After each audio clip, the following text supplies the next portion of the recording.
Number 10. Apocalypse Now. There have been many films over the years that shared a perspective about the Vietnam War, specifically about how pointless and traumatic the war had been. In my opinion, Apocalypse Now is the best Vietnam War film. Directed by Francis Ford Coppola, who also directed every entree in the Godfather trilogy, the film tells a fictional story of Captain Willard, who is ordered by his superiors to find Colonel Kurtz, played by Marlon Brando, who has gone insane, and terminate Kurtz with extreme prejudice. Just like Saving Private Ryan, this film is a fictional story that is also historically accurate and is a very important and informative film to watch. The performances, including Martin Sheen as Captain Willard, is great, and so are the technical aspects like the cinematography, editing, and sound design. The film is dark, but definitely timeless for sure. If you want to know more about the Vietnam War but don't want to read a long, boring book or watch some documentary, then watch this film. I love the smell of napalm in the morning. Number 9. The Empire Strikes Back. Many people would agree that The Empire Strikes Back is the best film in the Star Wars franchise. In my opinion, it is also one of the best films of all time. There is almost nothing wrong with this film. There is no scene, performance, or line of dialogue that is out of place or ridiculous. The mixture of dark drama and surprisingly light-hearted comedy blends perfectly. The story is excellent, the visuals are great, and the twist still works and is definitely not outdated at all. By the way, the line that Vader says in the movie is, "No, I am your father, not Luke, I am your father." Moving on. Number 8. Schindler's List. This is another long film on this list, directed by Steven Spielberg, and is arguably the most popular and best film about the Holocaust. And which is saying a lot because there are many films about this tragic and unfortunate event. What I really appreciate about this film is that it, of course, shows the hardships and sufferings the Jews had to go through at the hands of the Nazis, but it also tells a beautiful story about a German man, nonetheless, who sees the Jews suffering. He witnesses the pain that they are in and decides to help them. It is pretty much a cliche to say that just like every other film on this list, the performances are excellent. Liam Neeson earned his only Oscar nomination for his performance as main character Oscar Schindler in this film, and Ralph Fiennes, who you may know as Voldemort, earned his first Oscar nomination for his terrifying portrayal of Nazi General Amon Goth.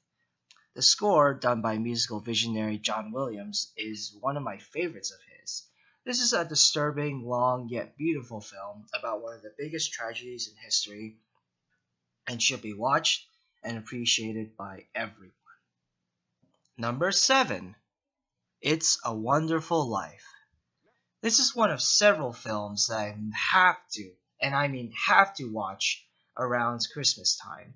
This is the perfect Christmas movie besides Die Hard, telling the story of a man who feels like he has lost everything, wishes he had never existed, and then his wish somehow comes true and he must learn to appreciate what little he had because what little he had was really good. The story is timeless and has been told numerous times and parodied. This film never fails to make me cry tears of sadness and then tears of joy. This was James Stewart's first acting role after fighting in World War II, and in my opinion, he absolutely nails it as main character George Bailey in this movie. Also good are Donna Reed as his loving wife Mary, and Thomas Mitchell as his Uncle Billy. This is a movie that will make everyone cry and should be watched by everyone during the holidays.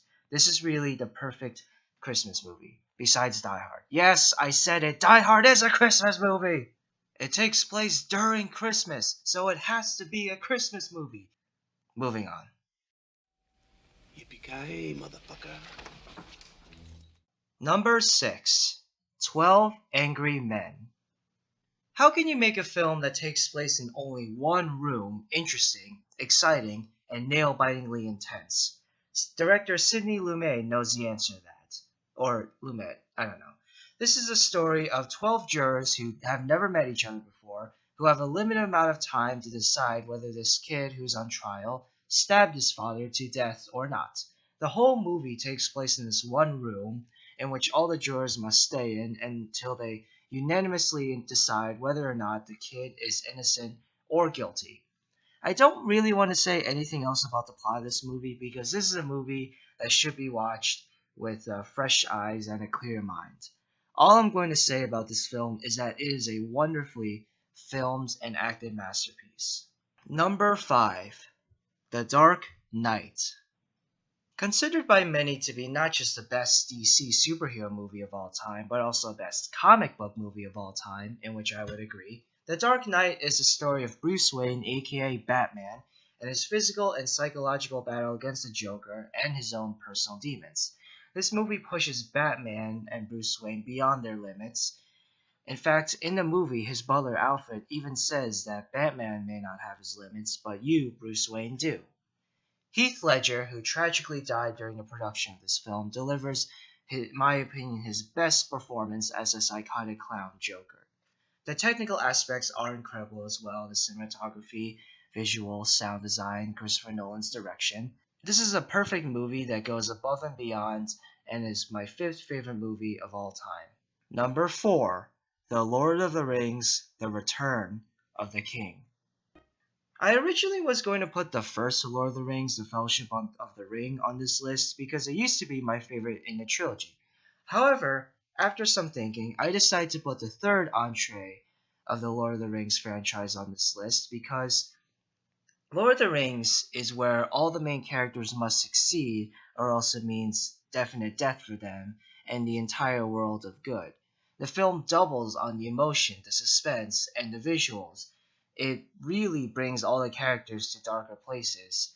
As amazing as the first film is, it didn't really go into that much darkness and emotional moments.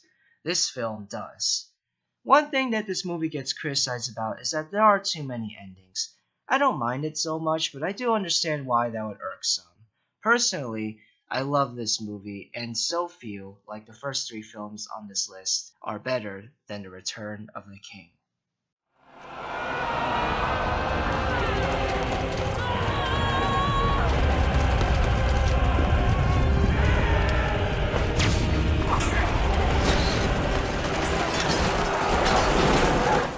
Number 3. Casablanca. I remember watching this film with my parents in the basement in our house, and beforehand my mom telling me that I may find this film boring. But I decided to go watch it anyway, and I braced myself for the possibility of falling asleep during this movie. Well, to my surprise, and my mother's surprise, I really like this movie. In fact, I love this movie. It is a simple yet beautiful story about a man named Rick Blaine, played by Humphrey Bogart, who had a relationship with Ilsa Lund, played by Ingrid Bergman, but the relationship went sour, and Rick, because of that broken relationship, becomes this broken, bitter man with no purpose in life until the opportunity comes for him to help Ilsa flee the country with her husband, Victor Laszlo, who is a wanted man. In my opinion, this film has no flaws. It is perfect. When I saw this film for the first time, it was a truly magnificent experience for me. It was as if I was actually in Casablanca with Rick and Ilsa. They were both real people to me, and I wanted to see them both figure out how to overcome their inner demons and their problems, and I wanted to see Ilsa and Victor flee the country, and possibly Rick and Ilsa get back together. This is a film that I can for sure watch over and over again and never get tired of. Definitely check it out. Number 2. The Godfather.